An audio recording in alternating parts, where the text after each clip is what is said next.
Welcome all to the NFL Cappers Contest show right here on Pub Sports Radio alongside my co-host who not only drove 18 hours straight to be here today, but he's also buckling under the pressure of leading our Capper Contest at Pub Sports Radio. Jose, how are you, my friend? I'm doing all right.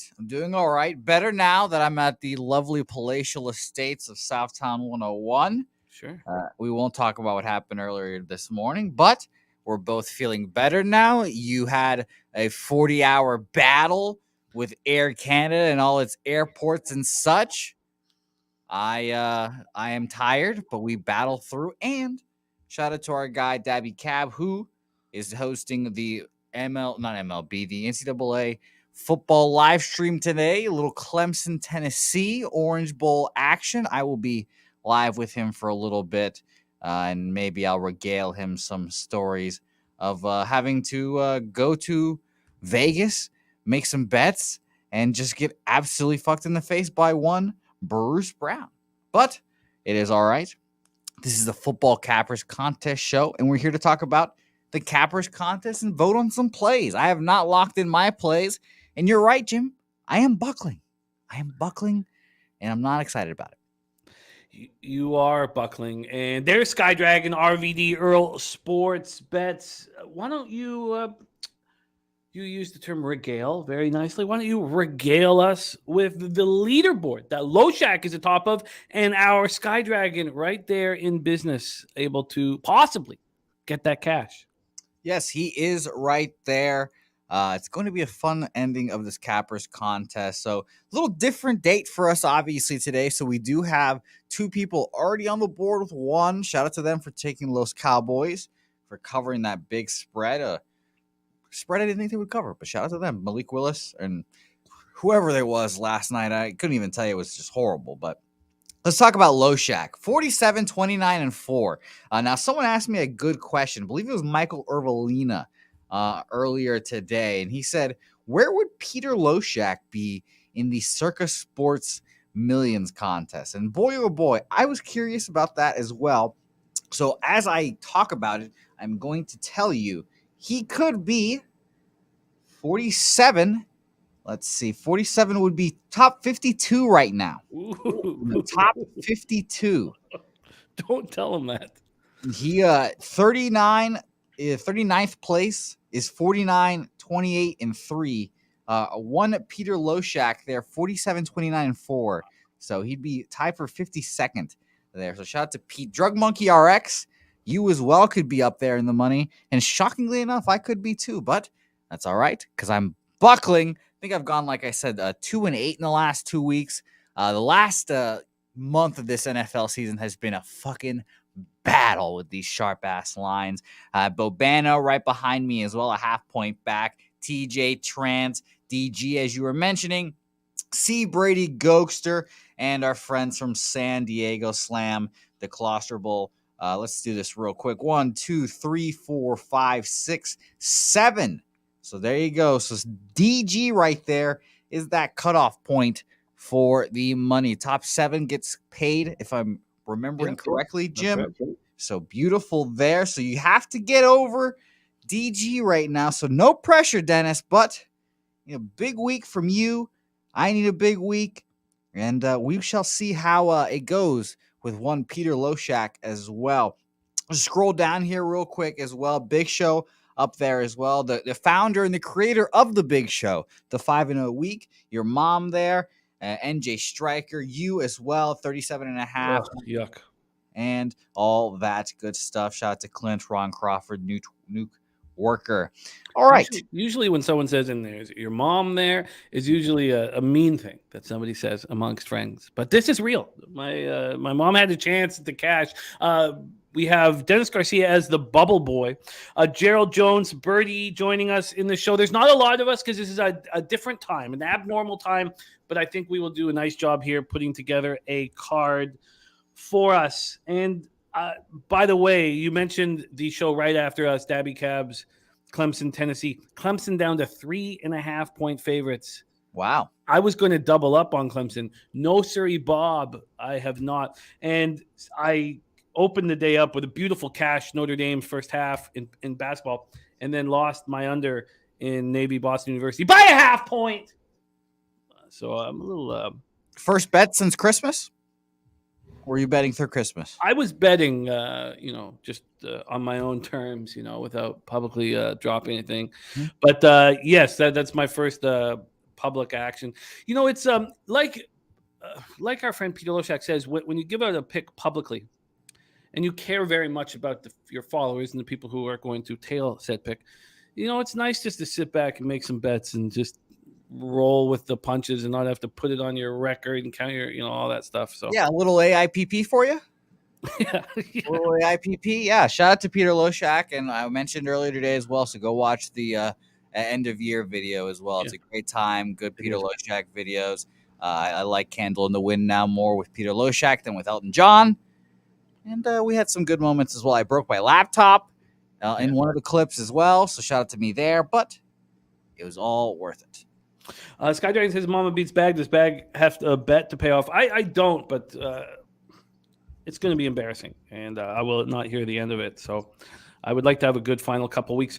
And let's get to work. I think there's a lot of nice spots on the board. So thank you guys so much for joining us here on the Cappers Contest show. A day late, $1 short, but we are ready to rock and roll. We start on Sunday with a barn burn. Oh, just a garbage fight. Bump fight, garbage fire. I don't know. It's been a long I got you. That's all right. We got it. The Falcons and the Cardinals, two birds of a feather. They fly together, and they both stink. Oh, beautifully done. That was very poetic, Jose. You're much stronger on this show than you were on the 2 p.m. show. Hey, Wi-Fi that works is a hell of a thing. I had a little caffeine in the form of a soda, and I'm in the palatial estates of Southtown 101. So why wouldn't I be a little bit happy? Nice place to be. All right, let's get to work. The big story is, God, does this count as a big story? No. I guess the most important story, we call it, no Trace McSorley. In comes Dave Blau. Yeah, you broke that news earlier today to me. I was like, what the hell? Big boy Blau. Which means now, if you have no faith in Blau, which you may, then maybe Atlanta -3.5 is a lovely spot to be. Let's just check out where they are right now. It's moved to 5.5. Jesus Christ. Oh my God. I think that means that we should probably take the Falcons. But honestly, does it change here? Pinnacle's moved it to 6. But okay, so we have to take the Falcons. Yeah, we kind of have to take the Falcons at this point. Yeah, we have kind of have for the Falcons. I don't want to, but I'll vote for them. I don't think it's really that much of a difference. I feel bad for our friends who've moved on the Cardinals. Earl Sports says Cardinals money line. Please wait, Earl. Wait. Yeah, wait on it, dog. Wait on it. Don't bet on it yet. Swiss Horton in the house. There's Paco Healy. Great to see all you guys. So do we trust the Falcons to win by margin? And honestly, I mean, the thing is, we're just getting so much value at this point. Like, we kind of have to take them, like you mentioned. We kind of have to take them. I don't feel any better right now. Tony Cobb's in the house. Great to see you. Earl says he bet it yesterday. It's okay. You can add to it a little bit, Earl. Hashtag blame Earl. Come on, Earl. That's honesty, though. That's what I love about our friends, is that they're always honest about their situation. You just bet it again? Oh, fuck it. Just bet it again. Whatever. Cardinals have struggled to stop the run all year, 23rd in opponent yards per carry, and that's where these Falcons will hurt you. But still, at this point, okay, it's changed now. So money's been pouring in on Atlanta ever since the word that Blau, big boy Blau, was going to be under center. I think of I seem to think of Waka Flocka Flame when I think of Blau, Blau, Blau, Blau. So there you go. There's my one reference. Bam! I got it. Put it on the board. Tony Cobbs is on Atlanta again. I stress. If you like, you know what? I'm telling you, man. I have interest in the Cardinals. At what point do we say, not at this number? It's fine. At 3.5, you can take. I voted for the Falcons. It's fine. But at 6, Pinnacle's moving this to 6. At what point do you say The Cardinals. What's the difference between Trace McSorley and David Blau? That's a great question. Is Blau mobile? I don't think a guy named David Blau is very mobile, is my assumption. No, I don't remember him being fleet of foot. So, yeah, that's an issue. That's an issue. I'll admit it. And the Cardinals' offensive line we know is not great, but maybe he will commit himself to just, hey, let's just only throw it to DeAndre Hopkins. And now Birdie asking that question, is Hopkins playing? I would sure hope so. If for the Cardinals' sake, I hope so. And if he's not in, whew, man. I do not think that he will be in. Boy. He left practice today with the knee injury. He probably saw Blau throw a couple passes and was like, you know what? I'm good. Why I want to put my body out there? Yeah, Gerald Jones asking a good question. Have the Falcons won by 6 all year? Excuse me. Have the Falcons won by 6 at all this year? Like that kind of margin? I just, I understand we're talking 6 right now because that's what the line is, but 3.5, it feels like we just have to take it. Like it's just that value. That's one of the good things about having these lines lock earlier in the week, and a good thing that the show is later in the week, so we can see kind of the more of the line movement. So this has been no different than what it was at 2:00 this afternoon. Our cappers say we don't give a fuck. We don't care. Let's move to 6. That's funny. I thought that we would have that locked in there, but Atlanta 46%. I doubt it makes our card. I hope it does. It was. I will admit it was higher earlier in the show, and it is a little disappointing that it might not be on our card. But that is okay because I trust this Cappers contest group right now. I think this is a great group. Yeah, I agree. I think we're going to have a winning week here. All right, let's move on. We are on the board official. There's Brooklyn Funk Project, my man Pete in the house. Next up for us, Chicago Bears at Detroit Lions. This is a fascinating game. I'll just set up the line history and let you open this one up. But this is a fascinating spot here. We have the Bears open up as 4.5-point dogs at Pinnacle and quickly move to 6, briskly. And they were at 6. They lasted at 4.5. They lasted at 4.5. What for? Oh, I guess that's not that. I guess they lasted there for 12 hours, but moves to 6, and it's been stuck at 6 since. And then we come over to the Sports Insights page, and it tells us that there's so much Bears money out there. 57% of the tickets, 92% of the cash. So we have a public dog with all that money. There is no other spot other than, unbelievably, the Rams. I don't know how that's possible, but other than the Rams, it's the second highest, most amount of money on one side on the entire board. And that to me is just straight up shocking. Can you shine some light onto this, Jose? Well, first of all, I love both of these two teams. Shout out to Justin Fields, who is my quarterback in a fantasy football championship that I would desperately love to win. And I'm hoping this game goes over as well, but I am facing Jared Goff as well. So this is going to be a good game. I think it'll be a good game at the very least. I think both offenses will show up at the bare minimum. The line, the defense, and here's the thing. We saw them get gashed by the Carolina Panthers of all people, just running the football. The Bears, that is the Bears to a T when they're feeling good. I mean, they're just running the football. Obviously, the big concern is the public dog and the 6, which puts me off of it completely. So I think it's Bears or pass, and I'm passing here. But like you said, public dog get murdered every week. So should I just buck up and take the other team? Probably. Well, look at what Skydragon, I believe he says it perfectly here by saying, for the first time all year, my numbers like Detroit, but rule number 1 in the NFL, don't lay more than 3 with a team that doesn't play defense. Yeah, that makes sense. I don't want anything to do with this game, but just for gambling purposes, do you have interest in this over? I know the Bears are a wonderful team to bet on it with overs, and so are the Lions. The Lions got what do you make of the Lions? Because they looked like whiny little babies, and that was about as nice as I could put it. Yeah, I was expecting bitches there. Complaining about the hard field, allowing the Panthers to go off for franchise records in total yards and rush yards. That I would despise if that was my favorite football team, watching them just be like, the ground's too hard. And when Sam Darnold goes off, they all go off on them. I mean, just, you're right, bitches was the right term. I was disgust. And I didn't have a dog in the fight. I didn't have action on the other side. But watching the Lions be little fucking pussies where it really would irritate me if I was a fan of that franchise.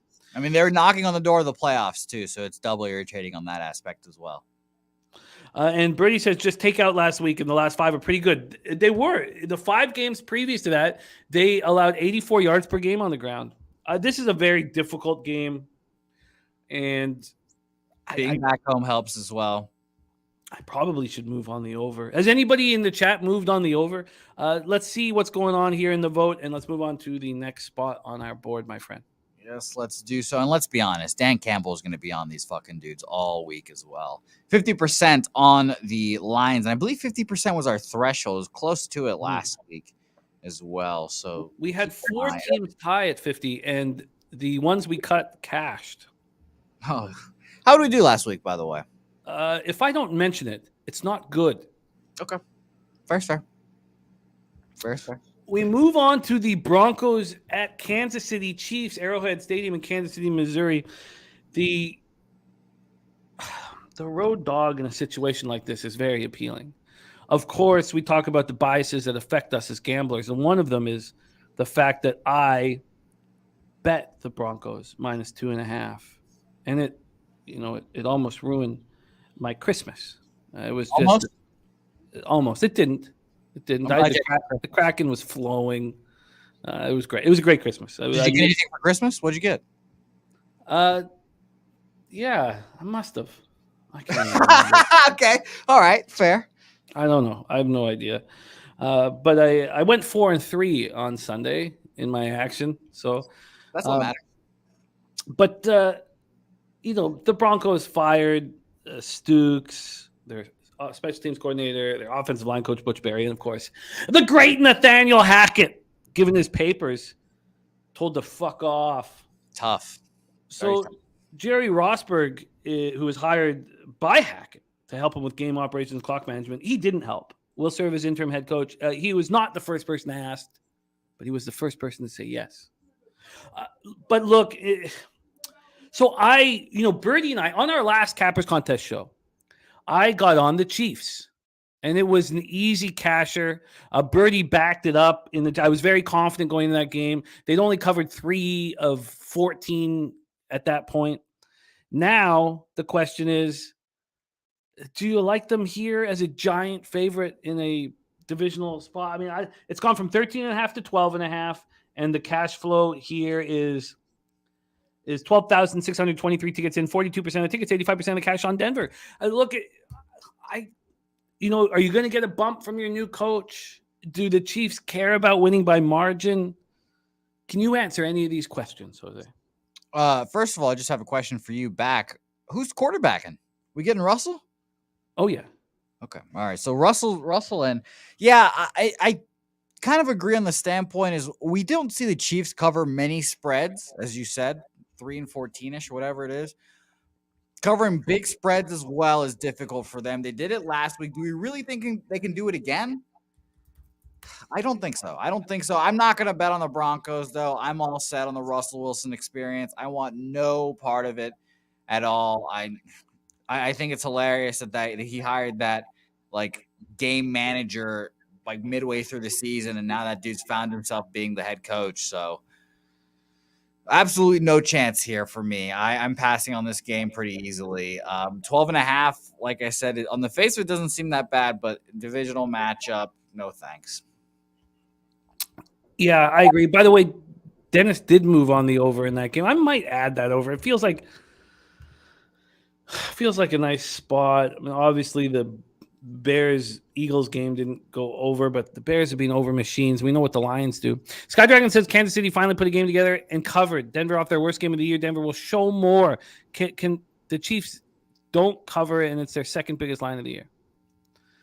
Yeah, I agree with you guys, and I say it's probably a Denver spot. I just don't have the cojones to take it with you guys. I mean, I have not made my Cappers Contest picks yet because I've not looked at anything. Been too busy fucking admiring the southeast. I don't know, whatever. Southwest. There we go. Southwest hemisphere of this country. But yeah, no, I think it's Denver or pass, I guess, at the end of the day. I still like that first half under. I'm not gonna. And Dennis moved on Dennis. Dennis moved on Denver plus 13.5. You know, which I if also I had a free.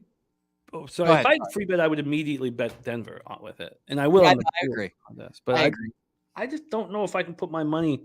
And also, the issue with the offensive line, clearly, and people clearly angry with Russell Wilson.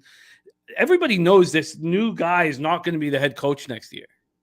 Yep. There's nothing that Rosberg can possibly do over these last 2 weeks to be like, oh, I think he's the guy. I mean, he's been there and fucked up with everybody else. So I don't think people are going to fight that much harder. But I do agree with the sentiment that this is a bounce back opportunity for Denver, and you got a huge dog in a divisional game. I'd love to hear what you guys think of the first half under. And then the problem with the first half under is if the Chiefs get up to a big lead, then the full game under will be definitely in effect. They can slow it down. So I'd love to hear what you guys think about the under in this football game. And let's move on, my friend. I did not vote here, so let's move on. Yeah, let's move on. Indeed, 38% for both sides. So not going to make our card, unfortunately. But boy, is that game shitty. There is the Nuke worker in the house. I love Nuke, man. Great guy. Thank you for joining us. Wishing us all a happy new year. Let's move on to the next spot on the board here. That is the Dolphins-Patriots. One of the more interesting games of the week. I moved on the Patriots at -2.5. That hurts my. I moved on the under as well. Both spots I feel good about. I got the under 42. It's 41 right now. But this is not a 3. I've not. Let me just make sure that it wasn't a 3 after our show this morning. And right now it is. Sorry, let's move over here. Have they given a 3? There's no 3s anywhere. In fact, I guess it's juiced slightly to Miami. Why did they give us a 3 here? It's bullshit. And these are the important spots where, you take the bad number because you're already on the Patriots. It's a very difficult thing to decide and decipher in contests, and I've messed it up this year. But I'll let you run here. There's no 3 anywhere on the board. It's all 2.5s. And as I said, that 2.5 to Miami is juiced. And then cash-wise here, we have about 40% line value on the Patriots, and the bigger bets coming in on Teddy Two Gloves and the Dolphins. 49% of the tickets, 59% of the cash. Take it away, my man. Yeah, I like Miami here. New England's not good. At the end of the day, their defense and special teams have scored just as many points as their offense. They're just not a good football team at the end of the day. I'm not trusting them here. This is a zombie team. Mac Jones is not a good quarterback. Mac Jones. Yeah, exactly. Shout out to Mike Jones. And shout out to McDaniels, too, a good coach. I say arguably maybe a little better than Bill Belichick right now. Who knows? Oh, God. Come on. That's not on. Come on. Maybe. Who knows? Nepotism with McDaniels or whatever.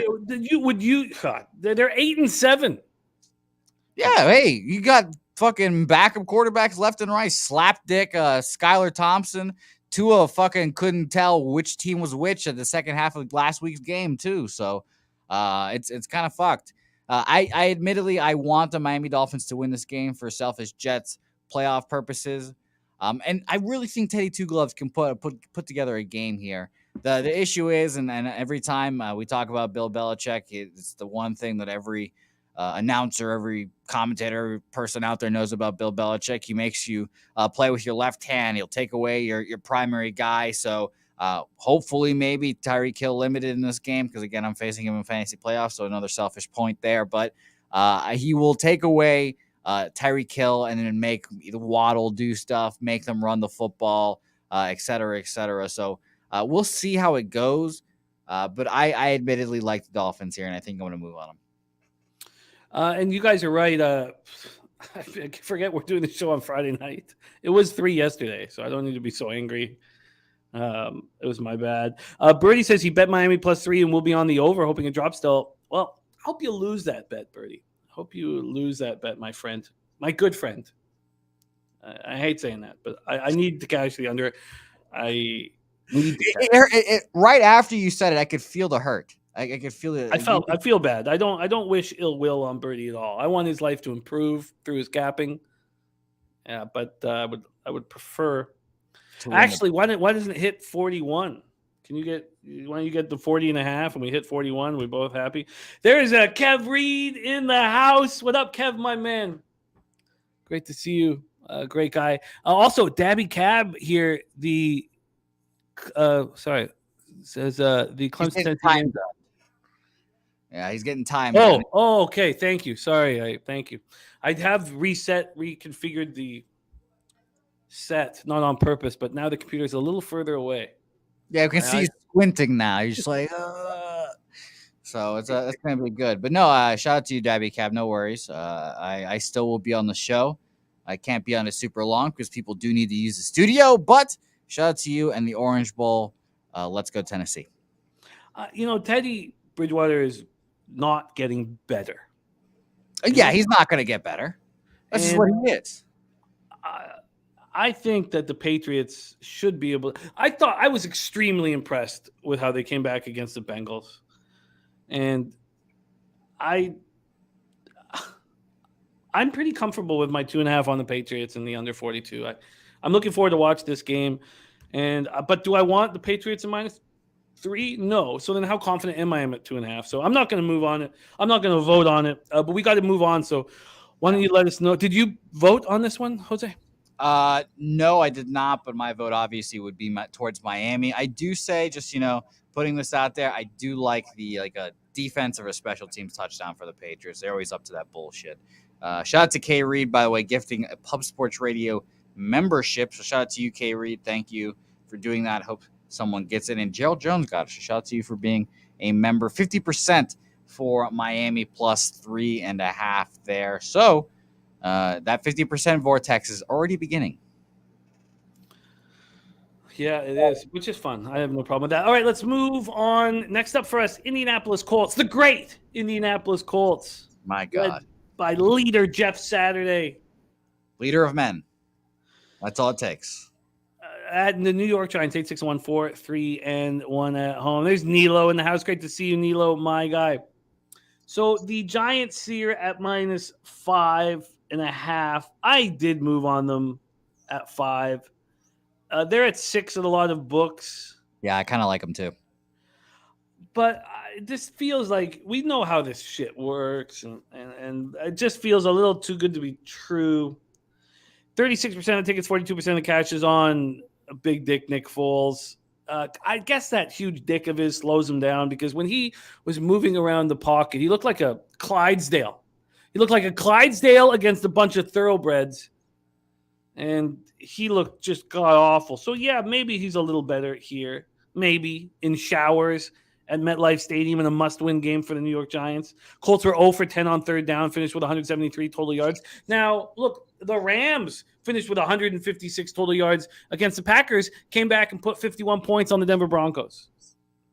So, look, I moved on the Giants -5, and I felt guilty pressing the button. So, felt dirty there, huh? We need Ojulari and Kayvon Thibodeau side by side. And Ojulari says he'll be good to go for Sunday. They need Adoree Jackson back. Their safety who broke his hand in Cabo, they need him back. But he's still not back? The ATV guy? No, man. But, God, man, what that dude must have just ran that shit over, huh? So he's the captain of their football team on an ATV. Just riding over his hand. I don't know what we're doing there. Shit. No, I'm sure he was just drunk on an ATV like we all would be. Just boozing it up. Okay, why don't you let us know your thoughts here? Because I bet the Giants -5, but I'd be hesitant to make them a pick here, in all honesty. I don't hate Los Gigantes either. I don't hate them. It's just wrapping your head around a 5 with Daniel Jones is kind of tough. This is Vegas zone for sure. Obviously, you've got the better coach. You're feeling better about the defense, even though it can be kind of spotty. And of course, the Giants are just – I really like Daboll because he's just always in games, man. He's always in games. Barkley has looked a little better. Maybe he caught a second wind at some point. And I'll be honest, Jim, I'll ask you this question. Do you think that Big Dick Nick finishes his game? Because I wouldn't be surprised at all if we saw Sam Ellinger again. No, they want to lose. They want to lose and lose. They're discreetly going for the highest draft pick possible. And that's why Foles is in. So Foles could get absolutely destroyed. And then maybe they bring in Ellinger for the final game. But this is all discreetly playing for the highest draft pick possible. But in saying that, they don't just give you money at the sports books. They don't just welcome you in and give you a unit to get your day started. So no, Bruce Brown taught me that one. These spots that are too good to be true. I wonder. I'd love to know. I'd love to start tracking the spots that I actually bet that I think are too good to be true, because I imagine I'd have a low ROI on them. Yeah, I imagine I haven't voted. I imagine this is going to be very high on our. I imagine we're going to get over 50% for sure, but I haven't looked at it yet. So why don't we finish this vote off so we can see? All right, let us see for sure. Shout out to the patrons of Southtown 101. It's starting to get a little popping in here, so if you guys could hear the vibes. 53% on Los Gigantes, so 53% of the Giants. It's interesting. Only 13% on the Colts, though. It was Pass that came second. Yeah, well, no, this game's as you say, a bum fight, Jim. No one wants to watch this game. I hope Red Zone forgets about this game. Earl Sports Bet says this has Giants win, Colts cover written all over it. As a Giants fan, I don't trust them. And shout out to my guy Rocky Manichetti in the house. Happy New Year's, Rocky, my guy. Okay, we move on. New Orleans Saints at Philadelphia Eagles. The Saints 6-9, 2-5 on the road, coming off that big 17-10 win at Cleveland. Frigid temperatures that I really think galvanized the troops. They were 0-6 in outdoor games, rolling into that game, and they played very well. The issue for the Saints is Andrews Pete carted to the locker room with that first quarter leg injury. They already lose Cesar Ruiz. He went on IR earlier in the week. So the usual backup for Andrews Pete, Calvin Throckmorton, was starting in Ruiz's spot. So they put up a backup center and Josh Andrews and elevated him from the practice squad. And another backup lineman, Lewis Kidd, is inactive. So they don't have a lot of options. That hurts them. And on the Eagles side of things, they need a victory or a Dallas loss to wrap up home field advantage through the playoffs. So it's still a very important time for them. Now, they lost Avonte Maddox out indefinitely. Gardner Johnson eligible to come off the IR, and they need that. They need one of those guys inside because Slay and Bradbury look so good outside. And then you have Blankenship at safety who looks so good. You don't want to really mess that up. And Eagles already have lost Lane Johnson for the rest of the season. So let's take a look at the line history here for you guys, and then we'll hear what Jose has to say about this spot. So we have these Eagles opening up -6.5. They're now -5.5. And we have the Sharps all over them yet again this week. Yet again, they're all over the Saints. Sports Insights has given them the highest line value of any team playing on Sunday. And there's 15,157 tickets. And listen to this, 38% of the tickets, 90% of the cash, Jose, on the Saints. What do you think? You're muted, my guy. There we go. Well, I made it a lovely funny. We're not going to say it again because the moment has passed. But I like the Saints. I'll be honest here. Jim, it's weird, this line. I thought, initially capping this game, initially thinking about this game, this should be a 7. But a 5.5 makes me think that this is a Saints spot. The Saints, who, again, correct me if I'm wrong, Jim, because, I like to talk out of my ass all the time. Saints are still in this playoff hunt. Yeah. They still get into the back door of this shitty NFC South. They're 6-9. The Buccaneers 7-8. I mean, obviously we know the Buccaneers are maybe fraudulent. Maybe they should keep winning because they have the best quarterback of all time, pulling games out of his ass, whatever. But the Saints are not a horrible football team, I guess, at the end of the day. And I think that ultimately at the end of the day, we would see a lot of Taysom Hill too. I don't know how many Andy Dalton throws we'll get here. It'll be a lot of running, hopefully. And there's a lot of injuries on that Eagles offensive line. Lane Johnson, like you mentioned, a huge piece. Just the weirdness of this line made me think that this is a Saints spot. And if it's like any consolation prize as well, Dennis Allen confirmed already coming back next year as well. So maybe he's feeling good that he has a full job next year. So we'll see. And by the way, Muhammad, I can't say your last name, but Muhammad's saying I'm an Eagles hater, and I had them as going to the Super Bowl. So shit, fuck me, right? Well, and I'm a Cowboys fan too. Shit. I didn't know. I thought this was a spot that was a possible letdown for Gardner Minshew. That was a pretty emotional week, speaking at Mike Leach's funeral and then having a start in front of the world in Dallas. So, and he played great. So I don't see how this wouldn't be sort of an emotional letdown spot. Paco Healy says, this spot scares me. No one wants the Saints. Eagles feels public. Oh, there's big bets that are coming on the Saints. And the Saints have moved from 6.5 to 5.5. So I would be very comfortable having the Saints on my card. I would have liked to get them at 6.5 rather than 5.5, but I also had some interest in the over. I would like to see where that's gone. That's gone from 43.5 down to 40. Oh, wow, down to 42. So I'll stay off that. One. But I just voted for the Saints, and of course, we as a group are going heavily against the Sharps. So that's not a surprise. I'm also on the Saints as well. They're a Cowboys contest pick. And I think, I'm not going to lie, I think Muhammad got me there because just of his hate towards me immediately just said, all right, well, I'm immediately taking the Saints now. So let's go Saints. I hope they win this game outright, and I hope it makes the division race in Week 18 at least very interesting. Birdie thinks Dallas or the Eagles show up, and he says that Staley said Hurts practiced really well and has not named a starter. No, I heard that Hurts is out already. I think Hurts is officially out. I don't expect him to play in this game at least. No way.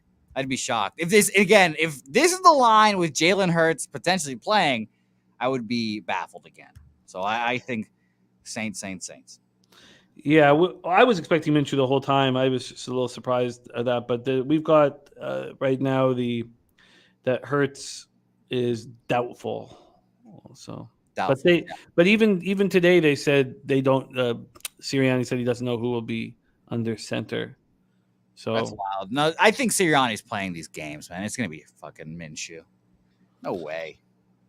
Not gonna put the franchise out there like that. Just throw in Hurts for this game. Let's end the poll and let's move on. And unsurprisingly, like you mentioned, Jimmy, 61% on the Philadelphia Eagles. So congratulations to the Eagles.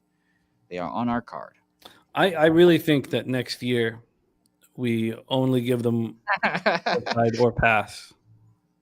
You were Jimmy Stalin out here restricting votes. I really do. The sharp side or pass, and they can decide how they want to handle that.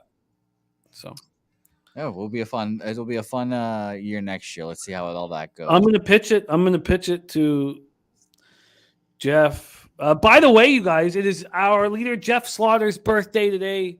Big happy birthday to Jeff Slaughter, and whom we love dearly. And I'm going to pitch it to Jeff. It's not like he's going to say, no, I like what we did last year. All right. Yeah. No. Hey, well, maybe we should just put it in the hands of Peter Loshak because he's fucking dominant as always. Shout out to Pete. Yeah, no, but this isn't. Oh, I get it. I think I don't know. We'll have a year to discuss because at one point we were 28, 21, and 3. We were hot. And then it all fell apart. Carolina Panthers, Tampa Bay Buccaneers for the division. Yes, and this, my friends, has moved here. And still, I couldn't get any Andrews Pete update. I imagine he won't be available. And that really is keeping me off the Saints here, just thinking about that offensive line getting terrorized in Philadelphia. But let's move here to the Buccaneers. I'll just set the table for you and let you roll a huge market move to the Tampa Bay Buccaneers. Fuck. Now 4th on the board. Wow. Now, that's not at Pinnacle. Pinnacle's still hanging at 3.5, and that 3.5 is at -102. So the 3.5 is juiced to Carolina. And so the sharp books, Bookmaker, BetChris, and Pinnacle are all at 3.5. The public books have moved it to 4. So clearly the public books badly want Panthers cash. but that's a huge move off the 3. A huge move off the 3. And when we take a look here at where the big bets are, the hell's going on? Oh, here we go. 11,457 tickets, 54% of the tickets and 73% of the cash on the Panthers. And clearly the books have no respect for that money. So take it away. What are your thoughts here? Yeah, I guess this is a buck spot, huh? Because I mean, I don't want to say like win and get in, win the playoff or win this game, get your division spot. But I think this is probably like a win, eliminate the Carolina Panthers from your discussions, and then you'll have to only worry about the Saints, really. Especially if the Saints can somehow find a way to win that game against the Eagles. They're probably going to lose it, but this could be that week where they lock up the division, kind of. I don't know. I think they really just realize what they are, Jim. Like, they can't run the football. I was listening to a podcast, and they had a reporter on there that was talking about the Buccaneers as a beat writer, and they said all year they need to run the football, and then I think they've just realized that, that we can't run the football. Our offensive line is just decimated. We got a bunch of third, fourth stringers out there. We just need Tom to step back, throw the ball under 2 seconds, and get our first downs that way. And they said, again, they also didn't want Tom Brady throwing the ball 40 times, but he's going to be throwing that ball a lot. And truthfully, I think the Panthers are coming off of one of their better games in a while. And I think, obviously, they had a really good game because they exploited one thing from the Detroit Lions. The Buccaneers will, I don't know, I'm not saying, oh, you know what? I just realized this too. This is only a Jets fan would know this, Jimmy. Sam Darnold going against his fucking old coach, Todd Bowles. Come on. Yeah. Come on. I'm taking the Bucks here. I'm making my picks as we go for the Cappers contest as well. I'm taking the Bucks officially -3. I know they're a shit team. I really do, and I don't like them at all. But I think they can win and cover here today, or then. Yeah, I agree. After sitting on this for a little while, I agree. I'm with you on the Buccaneer side, and you guys are right. Carolina is I don't know. Are they the public dog of the week? No, we have more public dogs. The Bears, Chicago, Steelers. And they seem to always be the public dog too, because the people love Justin Fields. So, I mean, yeah, no, you're right. This is this is a Jets fan telling you that Todd Bowles probably knows a little thing or two about Sam Darnold. The Panthers, I mean, I watched a little bit of that Lions game. They didn't throw the ball, obviously, because they were running the ball so well, but they couldn't throw the ball anyway. Like, they weren't progressing on the field. And Sam Darnold, again, not the best quarterback of all time. I love him still. I just think the Buccaneers can lock them up defensively here. And Panthers defense is not very good. I mean, I think they lost without one of their star corners as well this year, and hopefully Godwin can get into the end zone for selfish fantasy reasons again. But I think the Buccaneers can. This is the week they finally have a decent game, and then the hype train begins with the Cowboys-Buccaneers round 1 matchup. Oh, that would be fun. I'm with Muhammad on that first half under, but I didn't get a 20.5. I wish I did. All right, well, let's see. Is this poll, are we ready to see? Yeah, let's see. Tampa Bay looks like it will make our card barely. But I like that. Bay. Yes, it's going to be fun. 54% on Tampa Bay. We will obviously see if that does, in fact, make our card. It's going to be close. But also, look at that, Jose. Only 4% said pass. That's the lowest pass we've ever had. So people are pretty adamant on one side or the other in that one. Action on this game. It's going to be a fun game to watch. And by the way, shout out to Cheshire Cat. He said he'd lock me up defensively. I've never been an offensive player, so there you go, Cheshire Cat. I bet you he would. I bet you he would lock you up. Put me in hell. Put me in fucking hell. Commanders, the Commies, the Manders versus the Cleveland Browns here. Pretty surprising line. So again, Jimmy, I love asking you these questions because I am recovering from the 18-hour stupor. You had a lovely week on Gridiron Gamblers with Mr. Andy Mulder. Who the fuck is starting at quarterback for the Manders? Why the fuck did we see Carson Wentz enter a football game last week? Heineke's terrible. They both bad. They're so bad. It's so bad. I can't believe, again, I keep saying it, Carson Wentz is the worst quarterback out there. I would never pay him to hold a football for me in any meaningful game. It's just like a heart attack out there. I would start Carson Wentz. Really? If I was Dreamboat Ron, but goddamn, Dreamboat Ron is a bad coach who I have no faith in whatsoever. But I would start Carson Wentz here in this one. Let's set a quick table here for this. Browns coming off that 17-10 loss to officially eliminate from them from the playoffs. I mean, they have certain guys like Myles Garrett, who's been dealing with he needs to have surgery in the offseason on his shoulder after the car accident. Why not do it now? Yeah, he should. He should also be in prison for assault on Mason Rudolph. Let's not forget that. People don't forget Myles Garrett. It's not that we don't forget; it's that we don't give a fuck about Mason Rudolph. That's the problem. I hope he starts sometime soon. The Commanders come off that disappointing loss 37-20. I still think that they have weapons all over the field. I don't know if there's a team with better weapons. Maybe that's too far. But well, yeah, I mean, the Manders and the Jets are mirror images of each other. No way. The Jets don't have weapons. Well, Garrett Wilson, was that your weapon? What are you talking about? We got Corey Davis. He's fine. No. Braxton Berrios. Everyone needs a short white slot receiver. Brees Hall, when his knee gets put back together. Michael Carter's great. By the way, I'm not even mentioning Denzel Mims either. Of course you're not mentioning him. Well, he's good. Okay. All right. So this the Canucks stink, Jimmy. You talk about my Jets. Let's go at it. I'm ready. I'm ready. We'll get to your Jets. Don't worry about that. But there has been a move at 2.5 towards the Browns. And then when we go over to the cash flow, now just a juiced move. So, I mean, it's not moved to 2. I don't see any 2, but I have to look. And then you have 51% of tickets, 78% of cash on Washington. So it's surprised that the juice is moving towards the Browns. You know, God, I mean, I'm just asking for it, I think. But I would like to back the Commanders here. I want Carson Wentz under center, and I would like to back the Commanders. The bigger bets are coming in on Washington. I would prefer to see this at minus 2.5 and minus 120 than I would minus 2.5 and plus 102.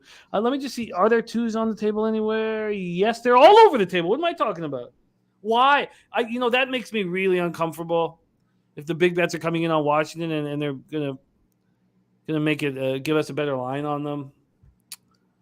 But it's Manders or nothing for me. Earl Sports on the other side with Browns money line. Are you using this or are you staying off? If this was Taylor Heineke, I would be on the Manders, but I'm not putting any of my fucking money on Carson Wentz's fucking toddler ass shoulders and his long ass shins. No fucking way. And I don't want the fucking Browns either. Why do I want to bet on Deshaun Watson? Just keep betting on Deshaun Watson interceptions. That's what it's been every week. That's what it's continuing to be. It's fun to root against him. It makes you feel better on the inside. So, pass game for me. I hope pass has 50% here, truthfully. Birdie says Browns will be sharp. Well, they aren't at all right now, but the books are clearly concerned with the sharp or with the money coming in on the Browns. But they have 22% of the cash. Yeah, I can't move on this with the market the way it is.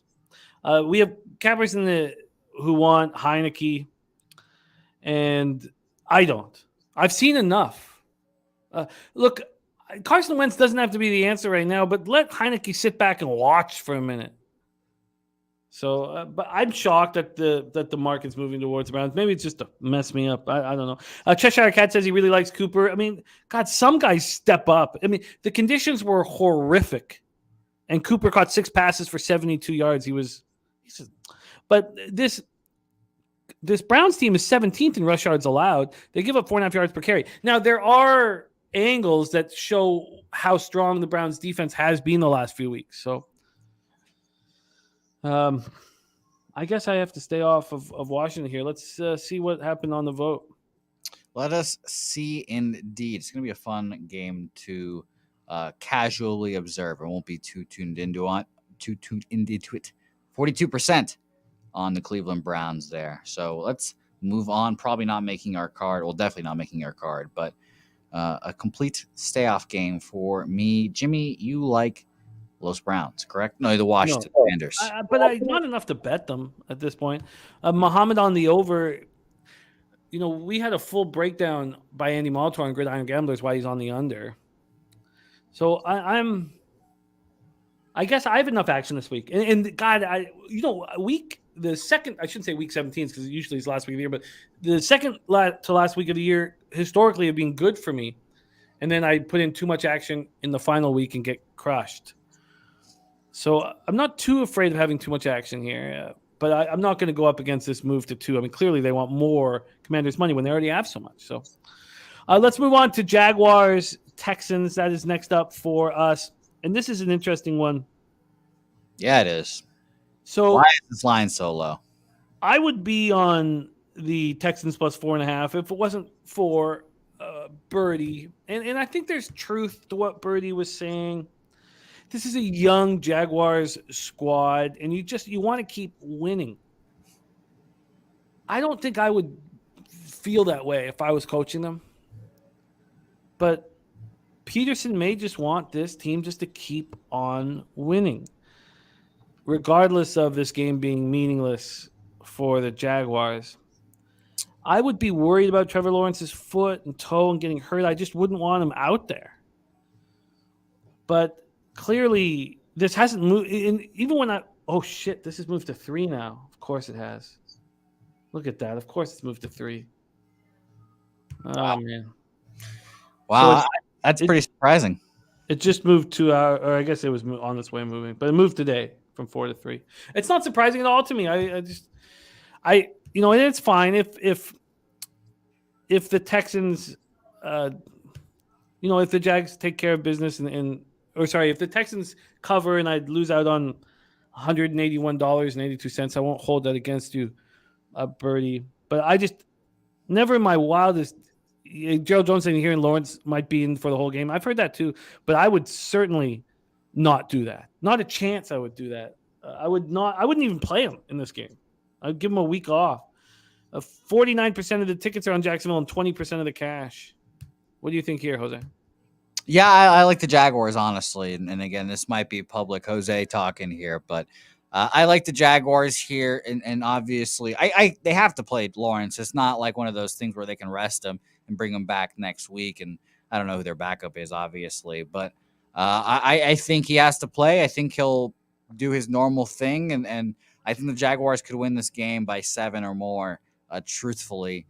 Texans they don't want to play in this game. And this is wrap up the season. They want to get that number 1 pick, move on. Obviously, organizations tank, no players don't tank, et cetera, et cetera. We've heard that before. But I'm staying off this game. The movement scares me. And ultimately, sometimes you have to defer to the market. I just I don't want. Just quick shout out to our Ron Crawford dealing with COVID. Got COVID for the holidays. We're thinking about you, man. Get better, rest up, and we'll be thinking about you. Sending healing energy towards you, Ron, my man. Star of the spreadsheet play of the day right there. Rockstar as well. Rockstar out there. Oh, he is, yeah, man. He fucking rocks for sure, man. I've seen clips of the band in action. We have a bunch of musicians. We have Cheech Marina is also. We got some. I mean, we don't have to talk about Jay Peasy. That's obvious as well. But yeah, we could create an ensemble band. Yeah, well, yeah. Speak of Jay Peasy, we got to talk about LJ from H-Town. Oh my gosh, yeah, for the cipher in this fucking very seat right here. Jeez. Yeah, so I think I use Texans here in contest picks that are, I think I do. And then not put any money on it. Now it's moved to 3. Earl says Texans have beat Jacksonville 9 straight games. There's penny bombs in the house. Wow. That is a good stat right there, Earl. It is one of those cases where this division definitely eats itself. One team beats the other one a lot of times, and it just kind of goes around and around like that. Oh, yeah, and that's Nate's right. Don't forget about Icky E. Schnizzle, because, man, that guy's got smooth tones, man. Shout out to Ick as well. And shout out to Nasty Nate. Fuck your Patriots right in the face. Oh, Jesus. Right? I can't wait for them to fucking lose this week to fucking Teddy Two Gloves and fall out of the playoffs like fucking losers. Oh, wow, Jose. Take a breath, man. Fucking losers. Yeah, fucking geriatric coach. Jesus, Jose, get your shit together. You're emoting. Hey, 90 days till opening day for baseball. You're emoting. Oh, and yeah, you guys are going to be so good this year. We don't. This is a football show. No. No, no, no. Oh God, I'm so worried about when the Red Sox come to town. No, no, no. Let's end this poll and move on. We are not talking about Los Medias Rojas today. 44%, 43% on each side in Jacksonville. Wow. Houston there, both sides taking the 43%. Wow, that's wild. I'm a little. So a lot of people think that Jacksonville still takes care of business at 4. Wow. And by the way, Sky Dargan saying that Notre Dame was about to put the game away and they just threw a pick 6. So it's 38-all on that game now. Jesus. So shout out to that as well. Good game. And speaking of good games, the most important game of the week coming up right now. A little revenge game for the favorite team. It's going to be fun. It's going to be fun. You skipped a game, though, my friend. I know that this is so crucial to you to get to the Jets Seahawks, but we've skipped my. Did you do that on purpose? Just to fuck Maybe. my team? Yeah. Well, I actually like your team, but Jimmy, come on. Okay, we'll deal with your fucking Jets, but don't forget about my goddamn Niners. They're gonna win the Super Bowl. I mean, what are they? I just want my Jets to fucking make it, you know? Throw me a bone, Jim. This is the most important game a Jets fan has had since fucking Ryan Fitzpatrick going to the Buffalo Bills and overthrowing his receiver and not making the playoffs because of it. You're having a great year. You've won 7 football games, Jose. 7. I know. 5 of them with the fucking worst quarterback in the NFL. You've won 7 football games. You're having a hell of a season. We're really excited that you guys have won 7 football games. And now we have to make the playoffs. If we don't put a banner up when you win 7 games? No, we put a banner up when we make the playoffs for the first time in 11 fucking years to break the longest streak in NFL history. Mike White is going to go into Seattle and take that old fuck Pete Carroll down 2 notches, 3 notches, 4 notches. Sauce Gardner is going to put on clamps on DK Metcalf. Nothing for him. No Tyler Lockett, I believe, as well. So is Marquise Goodwin going to beat DJ Reader? No. I hate CJ Mosley, but he's been fine this year. And Quinnen Williams hopefully is playing. So K-Dub 3 not going to worry me either. Give me my Jets. This is going to be a battle for the defensive rookie of the year. Sauce Gardner gets an interception, but shout out to Tyreek Woolen. Go Roadrunners. You were regaling us with the weapons on the New York Jets. Who are they again? Denzel Mims. We've got my man Garrett Wilson, the best rookie wide receiver out there. The best. Just remember that. Again, shout out to my guy Braxton Berrios. Again, shout out to my guy Michael Carter. And obviously the Jets don't have Breece Hall, and that's the thing that's been killing them. It's because they don't have a damn running game. When they have their shitty quarterbacks in, they can't protect them or hide them by running the football. But good thing he stopped sucking his own dick with his rib popped out. Mike White back for the Jets this week. Thank the heavens. Anything is better than that bum, Zach Wilson. Thank God, and I hope he gets released this year after the year as well. And I also say that as a proud owner of 2, not 1, but 2 Zach Wilson jerseys. So please, God, let that happen. And Jets here win, and they keep their playoff hopes alive. Well, that's facts, DG. Carson Wentz. Mike White is 3 times the quarterback that fucking Carson Wentz is. Oh, yeah. No, you're a quarterback factory in New York. You guys know what you're doing, man. Yes. Look at Jimmy. We've got them all over the place. Fucking the other guy on the other side of the field, Geno Smith, Sam Darnold.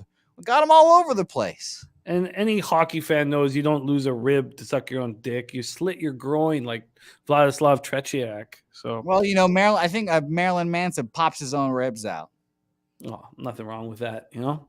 Let's take a look. There's some questions about where the money at in this one. We're dealing with the Jets as 1.5 point favorites here. Pinnacle is moving quickly towards the New York Jets. They've moved it to 2. It's on my card, obviously. Everyone knew this is the first pick of my week. This is very easy, obvious. Revenge game for the Jets.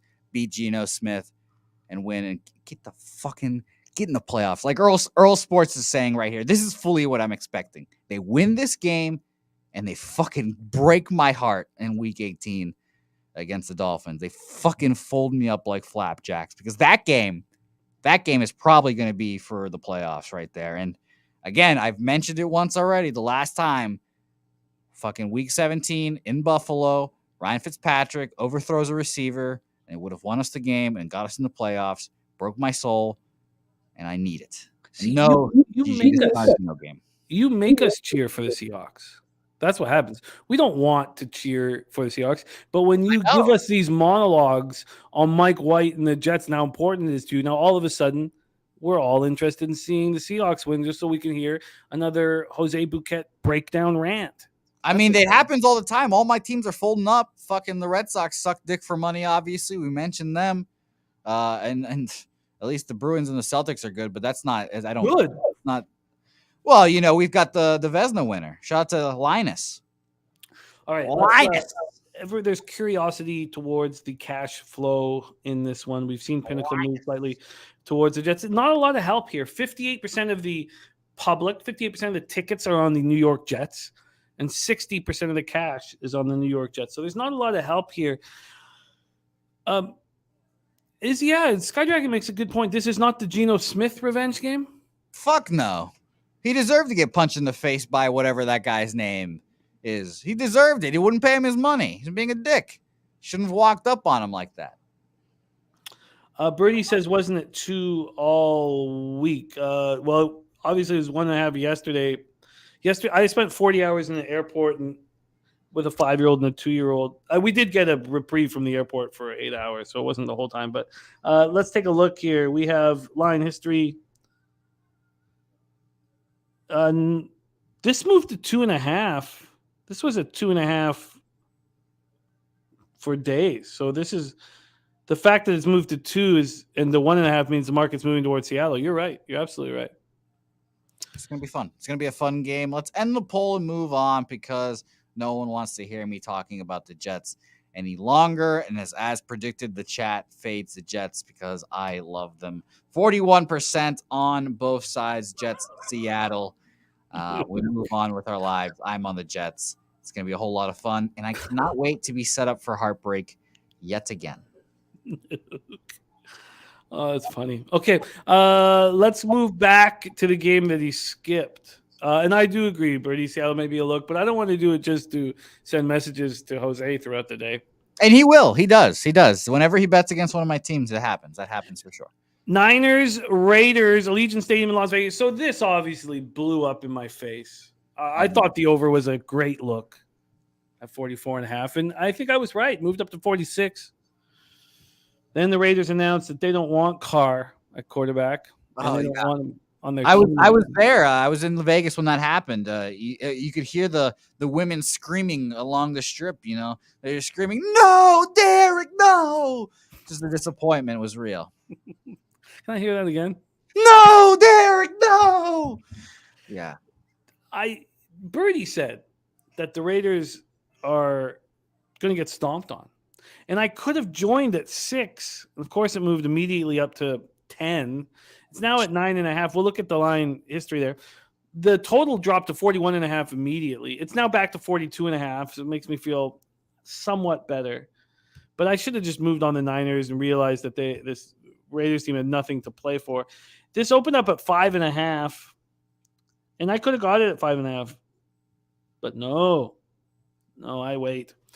Now it's at 10, or 9.5 or 10. And I guess it's not that important for us to look at the cash flow because it's, part of it's with different quarterbacks. But 82% of tickets and 85% of cash right now are on the 49ers. I did not like the spot that much for the Niners. I didn't see, they're 6-0 against the spread in their last 6 games. They're playing so well. Is this really a spot where they step up here after some nice home games to get rolling? And other than that Seahawks road game, but other than that, Purdy's 3 of the 4 appearances have been at home. I don't know, Jose, what do you think here? You think that there's value in Jarrett Stidham in the Las Vegas Raiders? Fuck no. I love the 49ers. I love them here. I think this is just a beat them up spot. Go in, beat them down. CMC hopefully gets 3 touchdowns, 150 yards, make me fat and happy. That'd be awesome. But no, I cannot believe how well Brock Purdy has played. That has been one of the stealth storylines of the year. And I really think that benching Derek Carr is going to affect the locker room. We fucking saw that dude cry for his team. I don't know how many weeks ago that was, but ever since he cried, he obviously sucked. But he cries out there. He cares. Not Derek Carr. Devontae Adams already posted that thing. Without this guy, I wouldn't be here, et cetera, et cetera. How the fuck do you think Jarrett Stidham feels?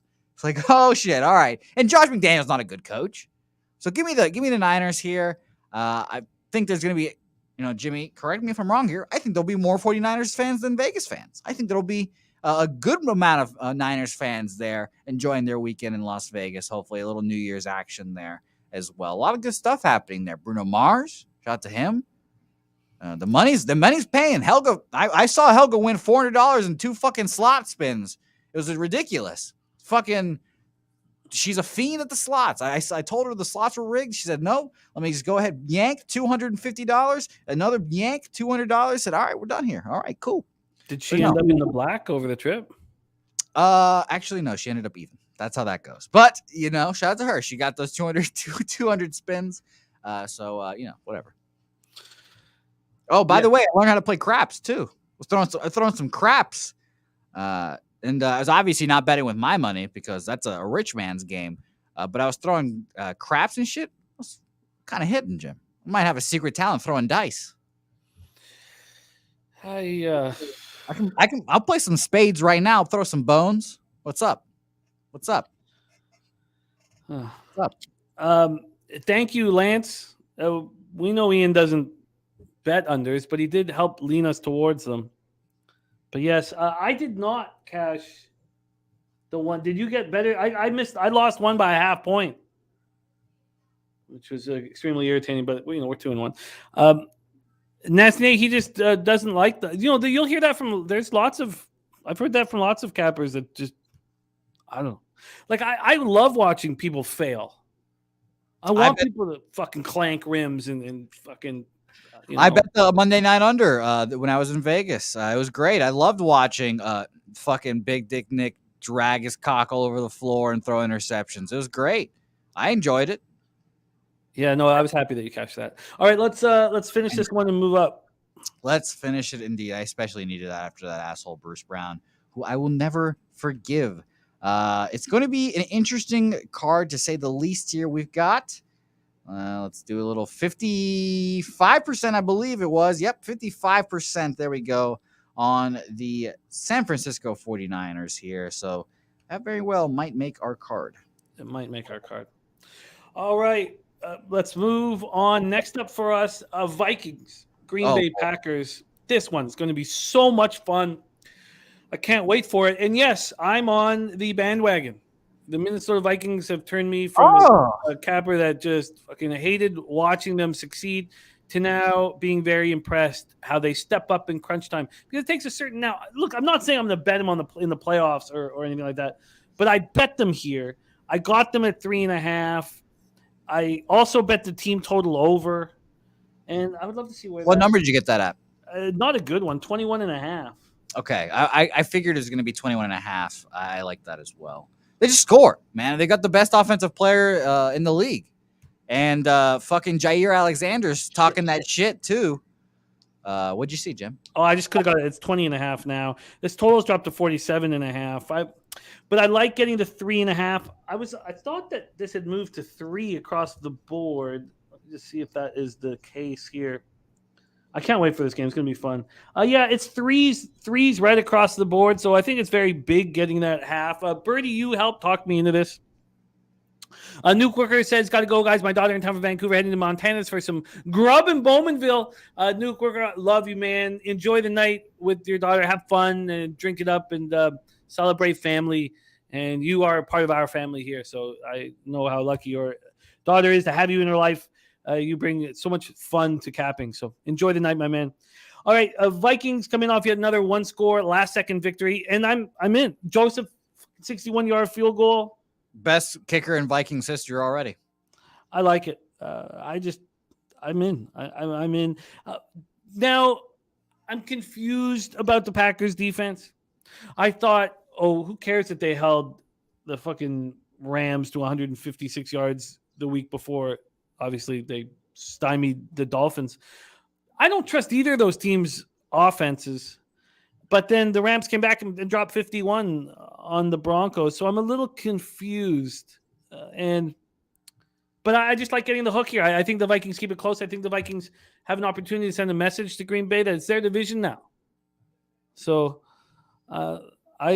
this is the game, huh? This is the most important game in the Packers season here. Like, this is the make or break playoff game. I know they go to Detroit next week. I think they go to Detroit. I'm not sure. No, I think they go to the Lambeau. I'm not sure, but they play Detroit again next week. But this is a very important game. This is the game that, like, you go back and forth on which team wins. I'll be honest. I like the Packers. I'm not going to bet this game, though. I'm still not on the Vikings bandwagon, unfortunately. But my main concern, obviously, Jair Alexander talking shit about Jefferson. Not a good recipe there, saying his first thing was a fluke. Not good, my man. They're going to go for Jefferson all day. So Jefferson props for sure. But I think this will be an interesting game, to say the least. And Jimmy, I know it's a little early for weather here, but is it going to be a weather factor here? Because I don't know. Is it me, or I just don't like Kirk Cousins and the coldness and the elements? It's going to be cold, very cold, but doesn't look like there's going to be wind. I'll get a quick update here. The Packers do seem to have just that ability, just like the Bills, whenever they're playing at home and that shitty weather, it just go up another level. That's what Aaron Rodgers has done his whole career. It's different this year, yeah, but they've been kind of on this playoff charge for a little bit now. Absolutely no wind and no precipitation, no weather, like no snow or anything like that. Real Sports says under 500 teams that are favorites versus teams that are 800 or better are 9-0 straight up, 8-0-1 against spread last 10. When under 500 teams are favorites, it's for a reason. Packers in a root. Look, I don't know about root. The fact that this is a divisional game where you have a chance to knock the Packers out of the playoffs is huge. If there wasn't all of that on the line and the Niners trying to take that number 2 seed, all that stuff, I was initially on the Packers. I initially thought the Packers were the play. Now, this was sharp look. It's now become public. But before, when we did this on Tuesday night, the public was on the Packers. So, but now it's 64% of the tickets on Minnesota, 67% of cash. I don't like that. Chad Stevens says Vikings are overrated because Cousins is still their quarterback. They've turned me into a believer. And I think that Minnesota plus 3.5 should be on our card. That hook, I agree, is very, very important.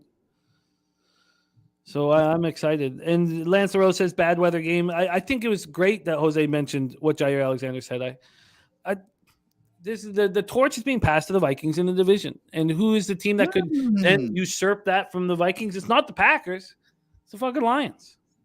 Well, yeah. And by the way, I mean, we might not know this, but up north there in this peninsula, this is a huge rivalry game. Gigantic rivalry game as well for Vikings fans especially. Packers obviously worry a little bit more about the Bears, even though they're shit, but this is a gigantic game for both sides. I like the Packers here personally, but this is going to be statistically, they are better than the Vikings. They're better offensively, defensively, special teams. As long as Keyshawn Nixon is okay, he left with a groin injury, and he's been the NFL's best returner over the last 2 months. But so if you look at DVOA, they're better in every single spot.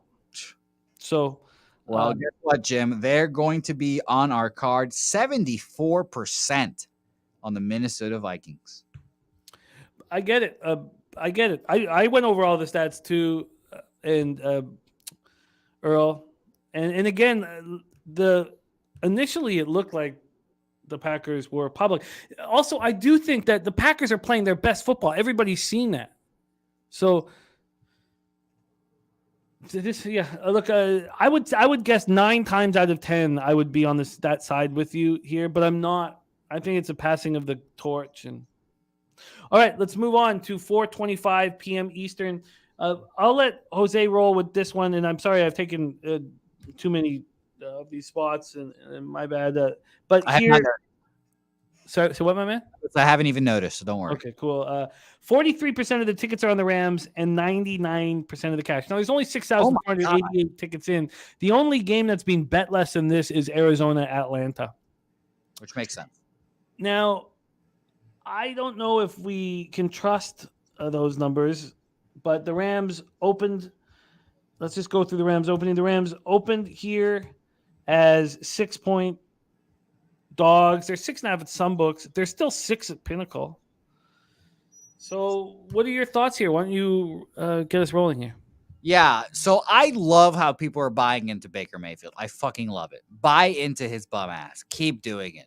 Buy, because he's going to show you at the end of the day, this dude fucking stings. He was not a good quarterback. He's not a good quarterback, a product of his systems, just like he was at Oklahoma. It's just this Rams offense just looks a lot better because now Baker is just a slightly competent quarterback compared to fucking Kendrick Perkins, wherever the fuck that guy was backing him up. No way. Get him out of here. Bryce Perkins can't do shit. Baker Mayfield is just a competent quarterback, but just keep on buying into him, guys, because the Chargers here, I think, just go in there and just beat their ass. Poe Bosa back. It's going to be a good, interesting time to see if he plays a lot of snaps. I think they might be easing him in, but who knows. Austin Eckler, thank you, baby boo. 2 touchdowns, needed it very badly.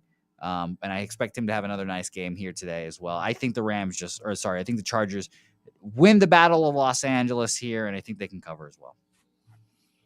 Yeah, World Sports with a good point, by the way, though. Rams outright. Chargers clinched last week and won't care. They have no. It looks like at this point they're going to have no ability to change their seed. So I think that's why there is sharp money on the Rams at this point. I think that's the whole idea. But the books certainly aren't concerned. They're not moving it anywhere. Rod's out. Wacky says Vikings 0-6 as an underdog versus the NFC. Says Packers win. It's going to be a good game. The Packers can win all they want. I'm just not sure if they cover the 3.5. And this is a different Vikings team this year.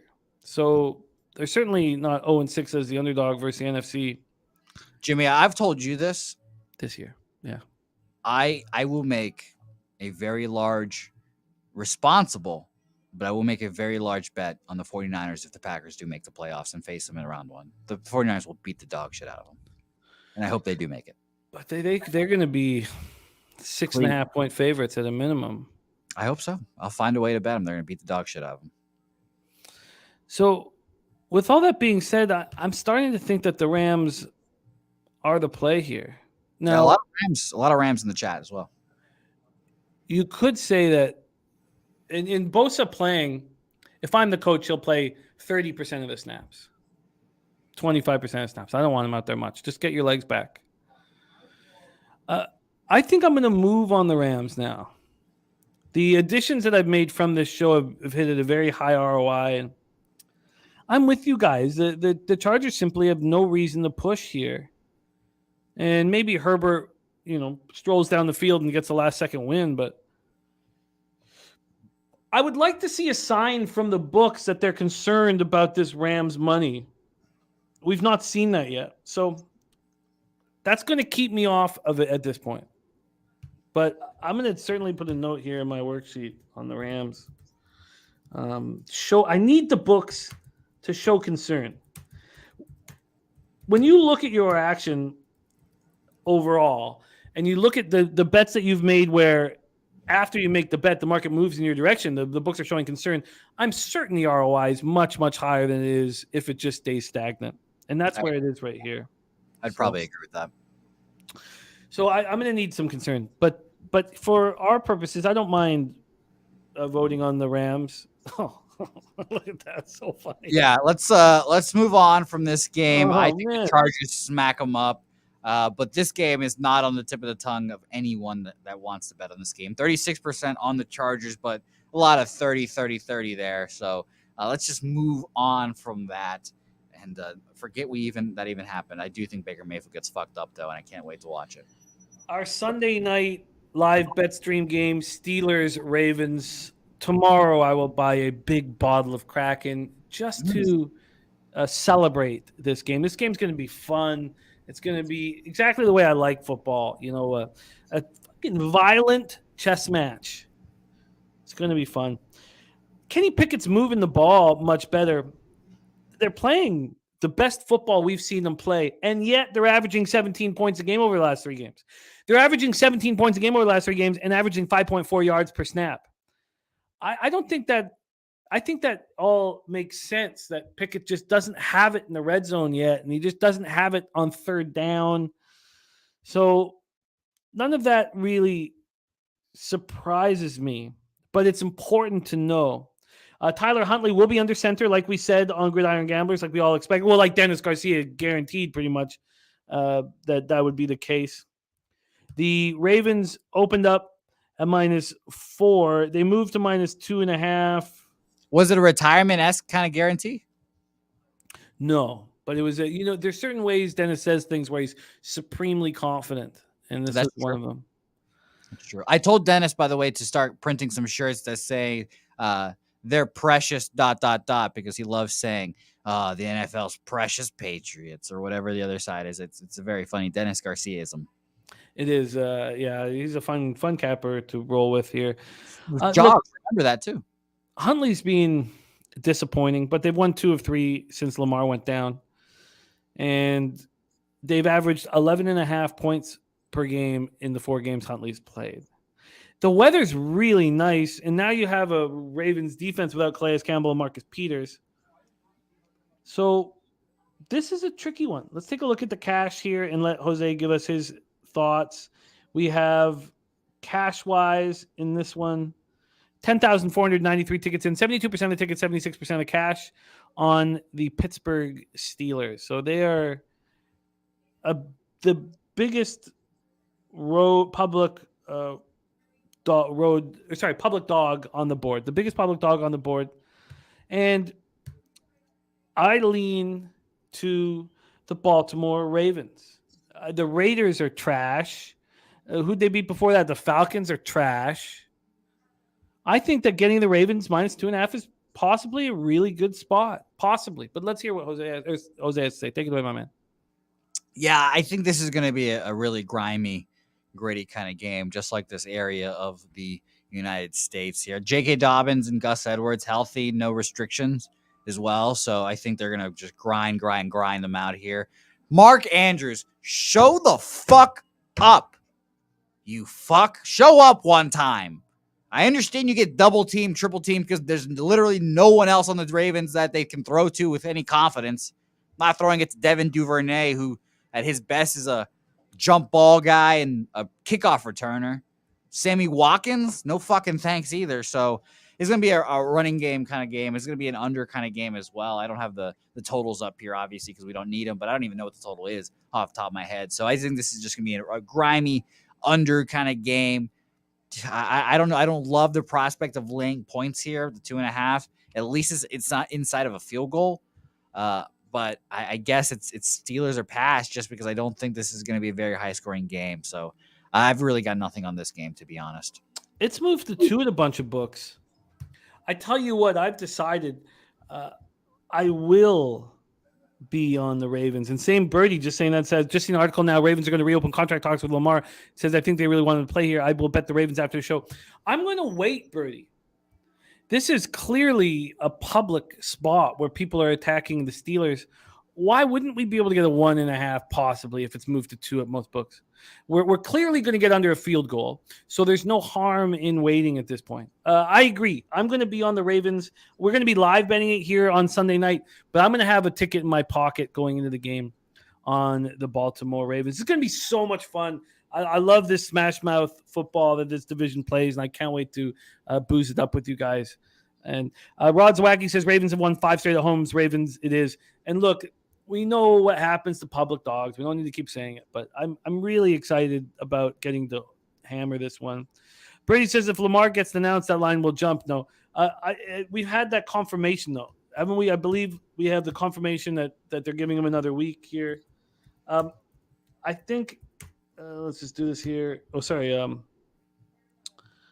Let's just see. Do we have it ruled out here? Let's see. Come on, Lamar.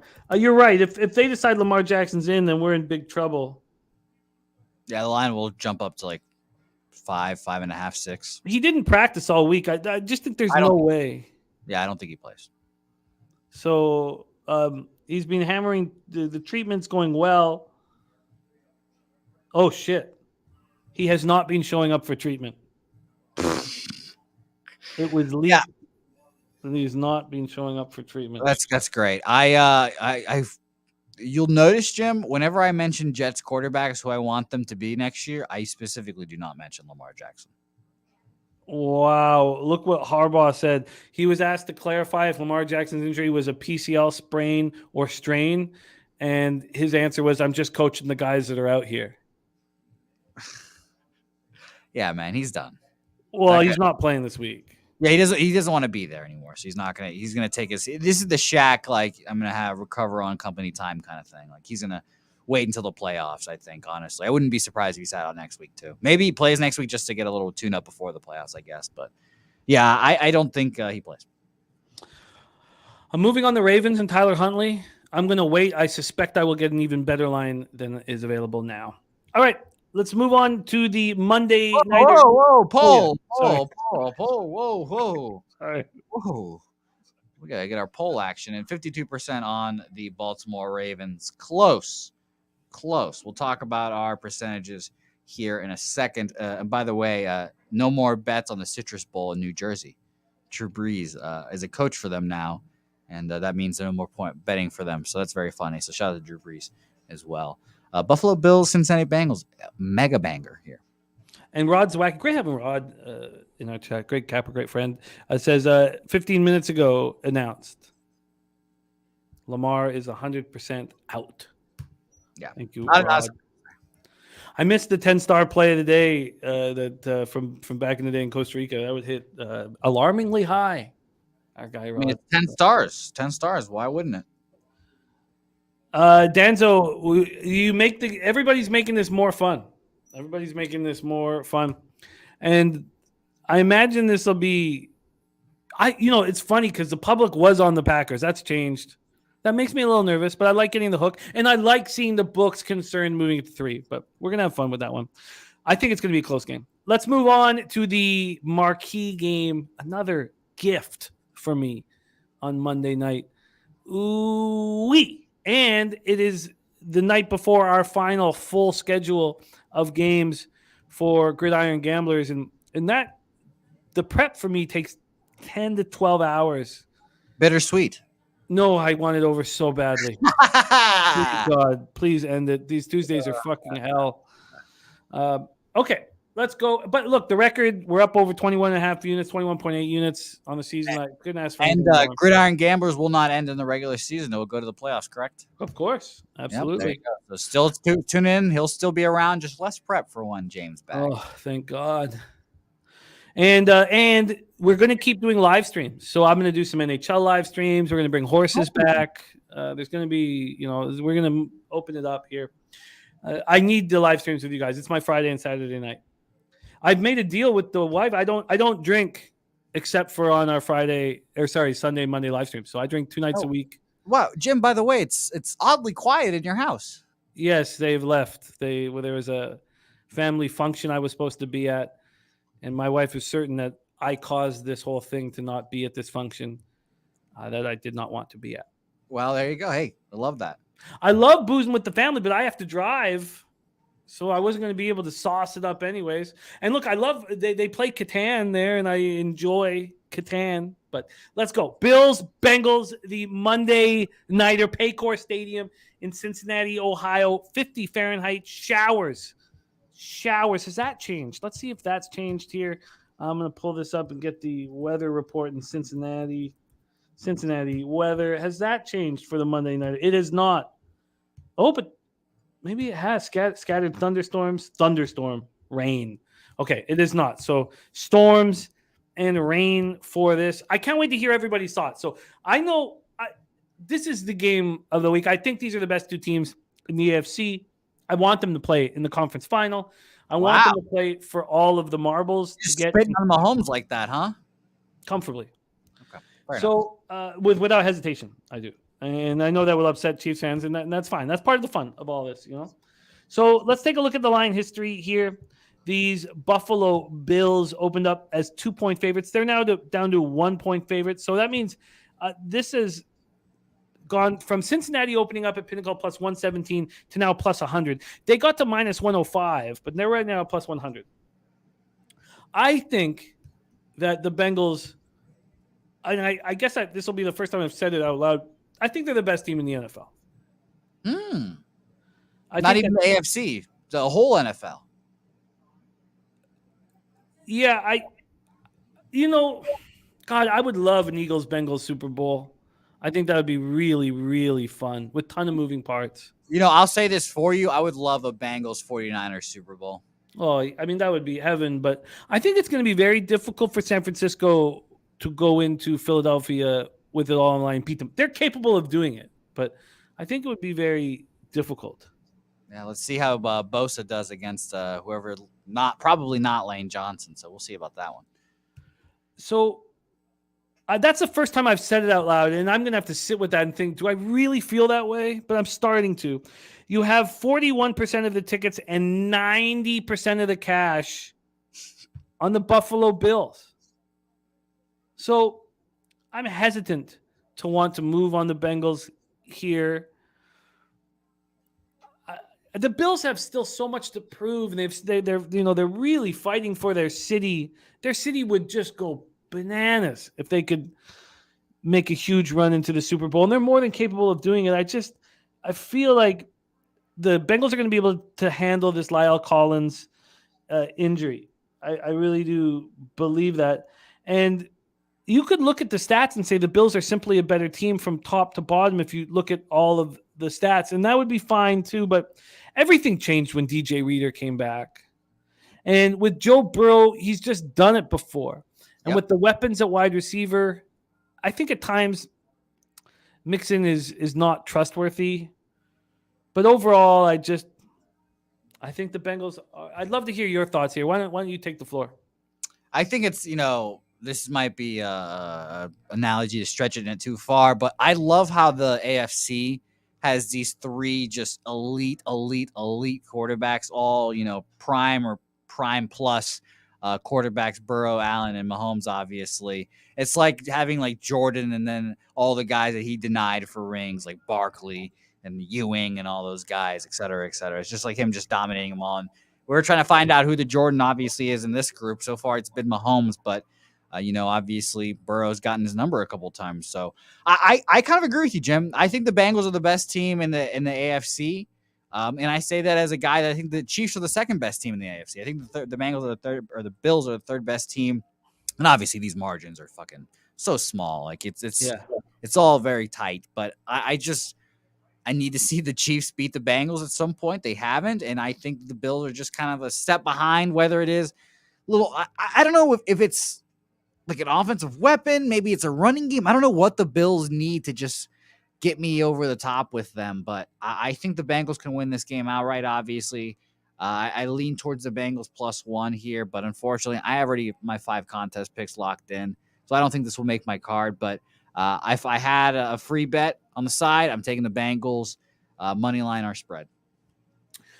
I think that I will wait to bet this live. I think I'll be drinking heavily and enjoying. Oh God, is this fucking heaven? The Monday nighter between these two spectacular football teams in the driving rain. I just love this shit. I'm shocked that this isn't actually a good Monday Night Football game. We don't get good Monday Night Football games very often here. So let's end the poll. Well, one thing here, just before we end the poll, and I'm not going to vote on it, but Chad Stevens saying that the rain will be gone. Remember, this is the Monday nighter. So the rain gets worse and worse. It's raining. We're talking all night. So all day, all night, all morning Tuesday as well. It doesn't stop raining on Tuesday till 4 p.m. So it stops raining at 1 p.m. on like it doesn't start. This storm doesn't come in until the game starts, pretty much. The storm comes in about an hour and a half at this point. Some say 3 hours before, but it's definitely going to be there an hour, half an hour before the game. That's what I've got weather. We'll keep studying it. And Rod Zwack says Bengals money line first half. Take it away for us. Let's see the vote. 50% on Los Bengals there. So not going to make our card there, but it's close. 50% Bengals, 45% Bills, and only 4% pass. So shout out to everyone who voted throughout the show. And Jimmy, like the prepared little boy I am ready for you. All right, I am ready too. And calling yourself a little boy is not probably your best look. You know I don't care about my looks. Look at my hair. You know that. Come on. All right, so could you have seventh all the way down? Oh yeah, Oh, I buddy. love it. I'm Well, prepared today. I'm prepared today. That extra hour or so without Wi-Fi has me locked in and focused. it was our worst performance in the history of our friendship by far. Like, it was such a bad show. Like, it was so bad. Like, I just okay. And by the way, that show is being deleted and will never be seen by anybody. Again, shout out to the 24. Shout out to the 24 that were there. Again, I like the Google Fiber people just waited for our show to start, and they said, click, let's turn that bitch off now. Dan Kelly's right, though. He says the hair is one thing. Calling yourself a little boy is creepy. Fucking creepy. Have you seen my tits, Dan? Come on. Come on. Getting creepier. All right, let's go to number 7. We have a 3-way tie, 7, 8, 9. All Detroit -6, Miami +3, and the aforementioned Cincinnati Bengals +1. All there at 50%. That's Dolphins -3 and Dolphins Bengals +3. Oh, sorry, +3. Yeah, Cincy +1, and then the Detroit Lions -6 there, all at 50%. 7 through 9 there. So 6, unfortunately, just missing the cut. Your Baltimore Ravens, -2.5, 52% there. Very close. These polls are very close. So every vote counts. Shout out to you guys. Number 5, the New York Giants, 53%, -5.5 there. Number 4, the Tampa Bay Tom Brady's -3 at 54% there. Number 3, Jimmy's 49ers, -9.5, 55%. So that was 53, 54, and 55 there, all for the 3, 4, 5 Giants, Bucks, 49ers there. Now we've got our top 2, which, they had that big separation. So obviously these are our 2 favorite plays of the week. The anti-sharp pick of the week, I think, as well. The Philadelphia Eagles, -5.5, 61% there. And lastly, again, I say this often, shout out to Lizzo, those Minnesota Vikings, 3.5 at 74% for the, not victory, but number 1 spot this week. That's exciting. I'm excited. Let's finish the season strong. Unfortunately, we had a good first week of the quarter, so failing the last 2 weeks does not help us. People will ask Jimmy, what's the sharp report on this week? Are we against the sharps again? I think we're against them in the Saints Eagles game. Yeah, you nailed it when you nailed it. So with the Giants spot, our 5th pick here. So let me get this up. And what the hell's wrong with me? Here we go. So the sharps are. There's no real sharp money at this point, but if you were going to say the sharps are slightly on the Colts. Oh, okay. Slightly on the Colts, 36%, 42% of cash. But the market's moving towards the Giants, so I guess there's no real help there. With the Buccaneers, though, the money's just been pouring in on the Bucs in the last 24 hours. So I can't wait to watch this game. But the sharps supposedly are on Carolina, but again, do you consider it sharp money when the line's moving away from them? I guess you shouldn't. Yeah, that's like that. I remember you telling a story of that one dude that made like a $10,000 bet on a side, and they moved the line against him. It was a $900,000 bet. That's why we call it. That was why it was such a donkey spot, and he lost that bet. Yeah. No, that was a layup right there. You knew after you placed a bet, you go against the line keeps moving. He's like, oh fuck.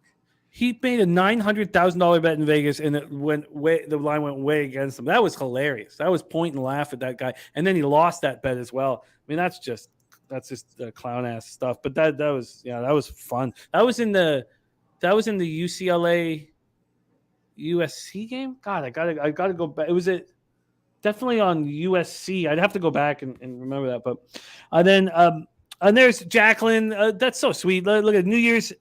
Happy New Year soon. Love, peace, and appreciate each other. Well put, Jacqueline. Thank you for the kind words, and Happy New Year to you.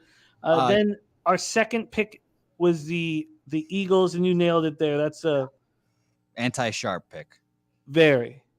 Yeah, Jimmy, since it's Friday and we've obviously doing the show a little closer to Sunday, I've locked in my picks officially, and I won't be changing them, I think. Once I lock them in on the weekend, I tend to not change them. So I'll say this. But you can't say I think after that, because still... Well, But then if you go 5-0 with different picks...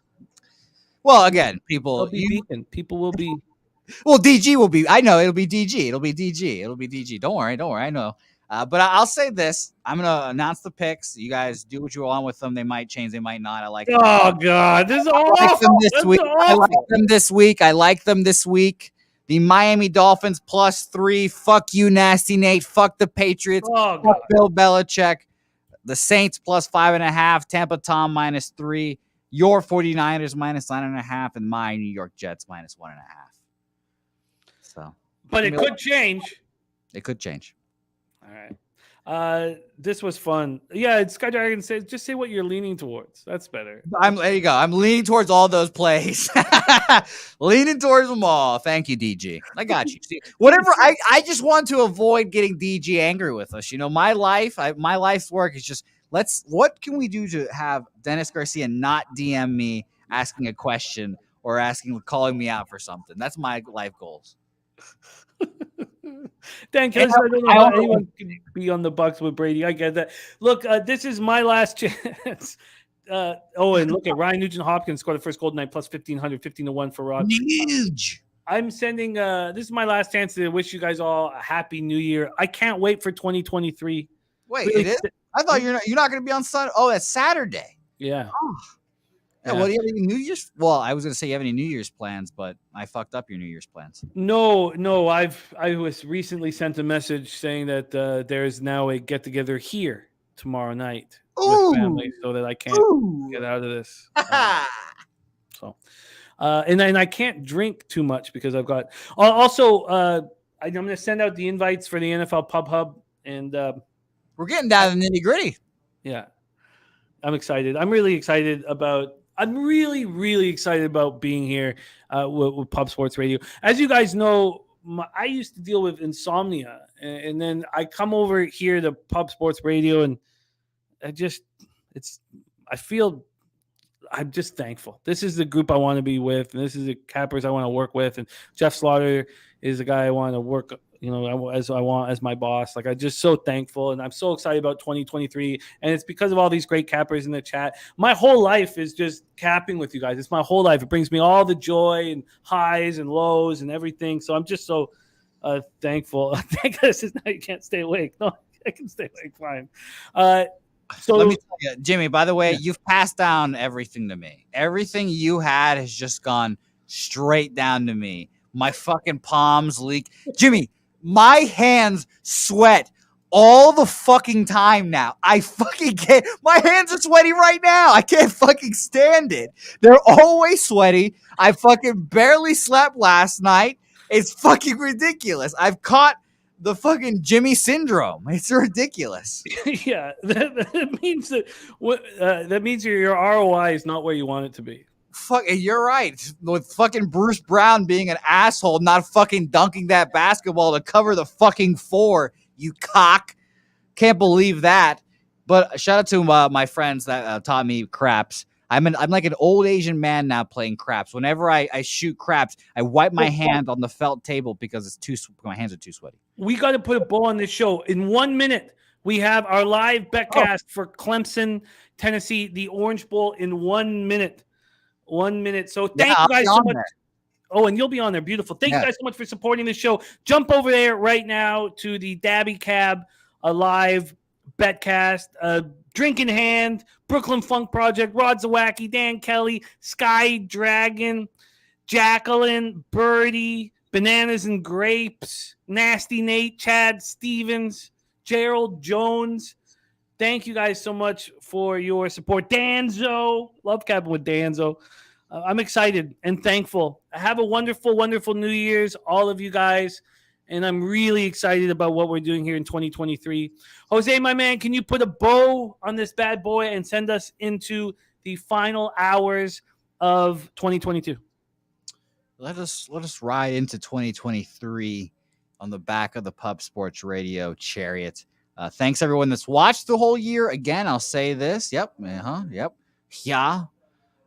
Go watch the end of year recap video. It's a whole lot of fun. Jimmy, have you watched it? I have. It's wonderful. Do you have a favorite moment of it? I'm with you. And anytime Pete starts singing, it's just great. It's just great every time. I love it, and I'm glad that I could string all those together. Again, you should watch the video just for the Peter Loshak. Oh, can we get a clip of Can we get like a 2-minute clip of just him singing for a promo for it for tomorrow? Sure. I don't want you to work. Actually, it's too late. But I'd love to see that. You already said it, so I'm gonna do it. It's okay. It'd be fun. But yeah, no, I love Pete, and I love that stuff. Again, Candle in the Wind is just not the same. Again, I listened to it for the first time, and I listened to Pete's, and I'm like, this is just so much better. Pete is just so much better than Elton John. Oh my God. So thanks everyone for watching throughout the year. We appreciate it. It's going to be a whole lot of fun. WBC content coming soon. That's going to be a whole lot of fun. I've been shooting my shot with some DMs, and I've been getting acceptances, so that's very good. And Cappers Contest, we're going to come back. We're going to come back here and I'm going to stay in the money. I'm not going to fold. I'm not going to buckle under the pressure. DG, you're the bubble boy, DG. So you better not fold, DG. Top 7 get paid. And Jimmy, damn it, give us the numbers. Let us know how much we're going to win for our top 7. Let us know. Because I want to know how much money I lose every time I lose a game. Thanks, everyone, for watching. And we'll see you in a couple minutes.